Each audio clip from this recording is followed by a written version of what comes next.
Hey, what's up you guys? It's Isaac with Midwest Madness, and today I'm out here hunting some muleys and whitetails out here in the rut in the mountains of Montana, and I just wanted to give you 5 of my best rut hunting tips. Now this might, you're like, Isaac, it snowed. Today's November 7th, so don't worry about that part. But here is my 5 tips for the best whitetail hunting in the rut you can possibly have.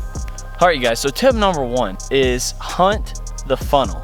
Hunting the funnel is one of the best things that you can possibly do during whitetail or even mule deer rut hunting.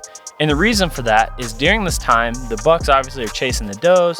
They're running all around, love is in the air, and they're gonna be pinched down into these funnels like, for instance, behind me, I have 2 ridges that come together, and at the bottom, there's a funnel. And the reason for that is because these deer can run those does into these funnels and constrict their pathway. And also, it's a great, obviously deer use funnels naturally at all times of the year to travel. So the bucks are able to run these funnels, quickly scent check lots and lots of areas and does with pretty relative quickness. So that's tip number 1, hunt the funnels. Tip number 2 is hunt the doe bedding. Doe bedding is one of those things that you need to key on in the early season. I mean, you can even find it if you're going on an out-of-state hunt or whatever. You can find it pretty quickly, just locating areas where does like to bed. For instance, areas with good cover that get, especially during this time of the year, south or east facing slopes where the sun is gonna hit first and get warmed up. So that's areas, that these does are gonna be bedding. And it's best, if you've got some cover, some cedars or, really thick CRP on a hillside or something like that.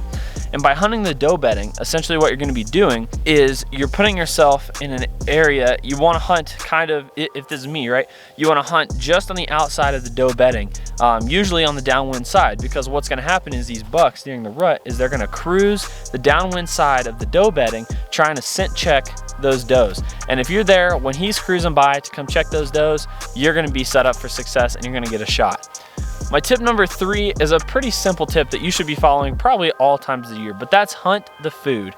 So when you're hunting, these areas, if you're back in the Midwest, like a lot of our viewers probably are, oak ridges, oak flats, things like that are great places to set up. And the reason for that is the doe bedding is always going to be fairly close to the food source. No matter where it is, it may change from time to time of the year, but whatever the food source is, in particular most of the time of the year during November, is going to be your oaks or even, a cut cornfield or something like that. You want to be in proximity in between the doe bedding and the food source. And the reason for this is as those does are traveling, obviously those bucks are doing the same thing, but they're coming by to scent check those areas, and obviously the does need to eat. The bucks need to eat too, but they're not super focused on that. So as the does are moving to the feed, if you're set up in between the doe bedding and the feed, you're gonna be really successful.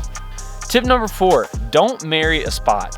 Don't get so dedicated to a spot that you waste your whole rut hunting one stand because you think there might be deer in there. If you hunt and there's no sign, there's no, it's not a productive area, it's November. The bucks are moving, they could be anywhere. So get up and always try to, adapt. Don't marry one spot and become stuck to it and end up not shooting a buck as a result. Get out, see multiple areas, spend some time in, some draws, different areas, and rattle, grunt, things like that, and make sure that you're covering a lot of ground because these bucks are covering a lot of ground too, and they're not gonna be in one place at one time.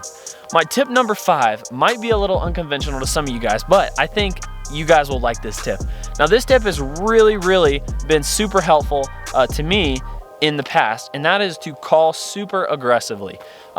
When you're in the heat of the rut, this week, this is like the best time ever, November 7th. You want to hit those antlers together just about as hard as you can. And if you have the ability, grab some bigger antlers or grab something that makes a little more noise, because if you think if everybody's out there using a rattle bag and just barely blowing on their grunt call, do you think that really sounds like a real fight? You want to get into it, kick the ground, tear it up, smash some branches, just really get into it with those antlers, hit those antlers together really hard, and you'd be surprised when you actually sound like a real fight, a lot more bucks will come in. And this is something that we've used a lot and had a lot of success with really big bucks actually. And for those of you that stayed to the end of the video, I'm gonna give you guys a bonus tip. So if you're watching this right now, comment thanks for the bonus tip so that I know you watched all the way to the end. My bonus tip, tip number 6, is going to be hunt during the times when no one else is hunting. So hunt like midday. Especially if you hunt public land during the rut, a lot of these people are in here pushing around these deer.